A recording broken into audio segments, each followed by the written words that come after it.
নমস্কার, আপনাদের সামনে আমি এলিনা হাজির হয়েছি আজকে বাংলাদেশের একটি আপডেট নিয়ে। এই মুহূর্তে আমরা সবাই জানি ওপার বাংলায় জ্বলন্ত পরিস্থিতি জ্বলছে। ওপার বাংলায় যাকে বলে একবারে নজিরবিহীন পরিস্থিতি। কোটা বিরোধী আন্দোলনের উত্তাপে জ্বলছে গোটা বাংলাদেশ। পরিস্থিতি এখন এতটাই গুরুতর পর্যায়ে পৌঁছেছে যে বুধবার অর্থাৎ আজ বাংলাদেশের সমস্ত শিক্ষা প্রতিষ্ঠান, স্কুল, কলেজ অনির্দিষ্টকালের জন্য বন্ধ করে দেওয়ার ঘোষণা করেছে সরকার।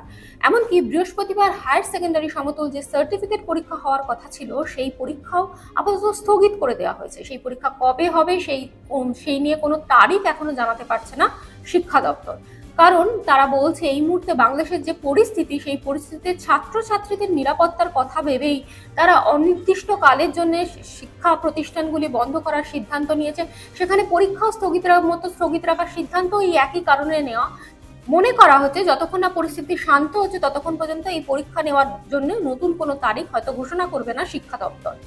অন্যদিকে আপনাদের বলতে চাইবো, বাংলাদেশের পরিস্থিতি এই মুহূর্তে যেভাবে উত্তপ্ত হয়ে রয়েছে, গত কয়েকদিন ধরেই আমরা দেখেছি কোটা বিরোধী আন্দোলন নিয়ে বাংলাদেশের রাজনীতি থেকে শুরু করে উত্তপ্ত বাংলাদেশের রাজপথ, যে উত্তপ্ত পরিস্থিতির তার সূত্রপাত মোটামুটি সোমবার থেকে আমরা দেখছি বিভিন্ন রকমের হিংসার খবর আসছে এবং অবরোধ হরতাল চলছে গোটা বাংলাদেশ জুড়ে।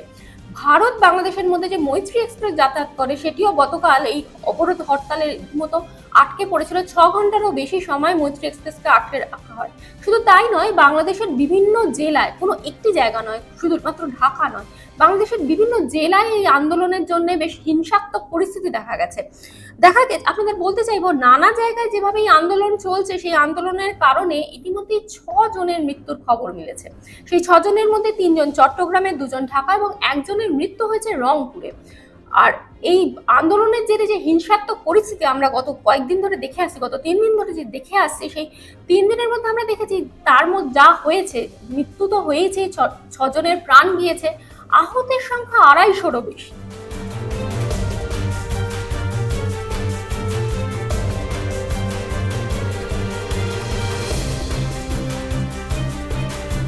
সরকারি চাকরিতে কোটা সংরক্ষণের বিরুদ্ধে আন্দোলনে নেমেছে ছাত্রছাত্রীদের একাংশ। আন্দোলনের পুরোভাগে রয়েছে বিরোধী দল বিএনপির ছাত্র শাখা। তাদের সঙ্গে শাসক দলের সংগঠন ছাত্রলীগের সংঘর্ষেই এই মুহূর্তে উত্তাল বাংলাদেশ। সরকারি চাকরিতে কোটা সংরক্ষণের বিরোধিতা করে জায়গায় জায়গায় বিক্ষোভ হরতাল করতে থাকেন আন্দোলনকারীরা। তাদের দমাতে উদ্যত হয় ছাত্রলীগও। বাঁশ লাঠি নিয়ে দু দলকে একে অপরের উপর ঝাঁপিয়ে পড়তে দেখা যায়। এই সংঘর্ষের আগুন ছড়িয়ে পড়েছে গোটা বাংলাদেশে। লাঠি, বাঁশ, ইটের পাশাপাশি চাপাতি, এমনকি দেশি বন্দুক ও দেদার ব্যবহার করা হয়েছে বলে অভিযোগ। ইতিমধ্যে সংঘর্ষে যে 6 জনের মৃত্যু হয়েছে তাদের মধ্যে 2 জনের দেহে নাকি রয়েছে গুলির আঘাত, এমনটাই খবর। বিএনপির অভিযোগ, এমন হিংসাত্মক পরিস্থিতির জন্য দায়ী ছাত্রলীগই। তাদের হামলার নিন্দা করেছে বিএনপি। অন্যদিকে ছাত্রলীগও পাল্টা আঙুল তুলেছে বিরোধীদের দিকে। বিকৃত ও ভিন্ন খাতে প্রবাহিত করে মেধাবী নামধারী ছাত্ররা নিজেদেরকে যে স্বঘোষিত নব্য রাজাকার আখ্যায়িত করে বাংলাদেশের মুক্তিযুদ্ধ, জাতির পিতা বঙ্গবন্ধু শেখ মুজিবুর রহমান ও মাননীয় প্রধানমন্ত্রী শেখ হাসিনাকে কটাক্ষ কটূক্তি করার কারণে আজকে আমাদের এই প্রতিবাদ।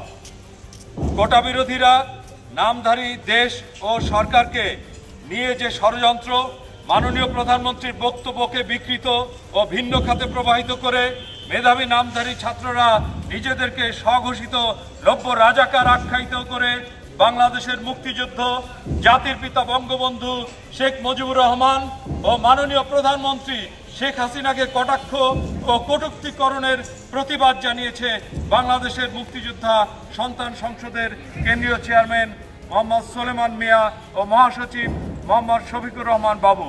সেই সাথে কোটা নিয়ে শিক্ষার্থীদের বিভ্রান্ত করে অপরাজনীতি, দেশ নিয়ে ষড়যন্ত্র, বীর মুক্তিযোদ্ধা ও তাদের সন্তানদের নিয়ে কটূক্তি, নিজেদেরকে ঘৃণার রাজাকার দাবি ও জনভোগান্তির কুশীলদের গ্রেফতার করার দাবি জানিয়ে সংগঠনের চেয়ারম্যান ও মহাসচিব আইন অমান্যকারী নব্য রাজাকারদের 26শে জুলাই এর মধ্যে গ্রেপ্তার করে সর্বোচ্চ শাস্তির ব্যবস্থা করা না হলে 27শে জুলাই শাহবাগ চত্বর অবরোধ করতে বাধ্য হব এবং আমরা এই চেয়ারম্যানের পক্ষ থেকে সবাইকে আমন্ত্রণ জানাচ্ছি।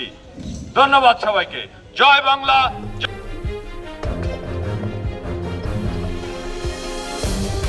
5ই জুন বাংলাদেশ হাইকোর্টের একটি নির্দেশ থেকে অশান্তির সূত্রপাত।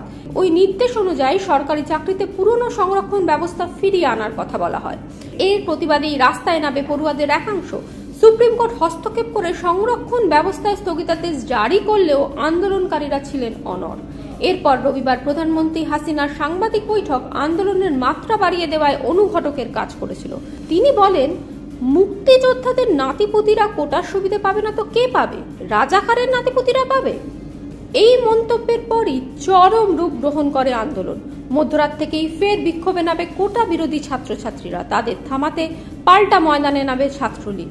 হামলা, পাল্টা হামলা, হাতাহাতি, মারামারিতে উত্তাল হয়ে উঠেছে ওপার বাংলা। উল্লেখ্য, বাংলাদেশ সুপ্রিম কোর্ট 2018 সালের 4 অক্টোবর সরকারি চাকরিতে নারী কোটা 10%, মুক্তিযোদ্ধা কোটা 30% এবং জেলা কোটা 10% বাতিল করে দেয়। এর বদলে মেধার ভিত্তিতে নিয়োগের কথা বলে আদালত। তবে থেকেই চলছে এই কোটা বাতিল বিতর্ক। বাংলাদেশের প্রধানমন্ত্রীর সাম্প্রতিক মন্তব্যের প্রতিবাদে রাস্তায় নামে কোটা বিরোধী ছাত্রছাত্রীরা। এরপরে ক্রমশ বাড়তে থাকে আন্দোলনের আঁচ। বুধবার সকাল থেকে বরিশাল ঢাকা রাস্তা অবরুদ্ধ হয়ে পড়েছে। থমথমে পরিস্থিতি রাজধানী ঢাকা ছাড়াও বরিশাল, চট্টগ্রাম, রাজশাহী, খুলনা সর্বত্রই।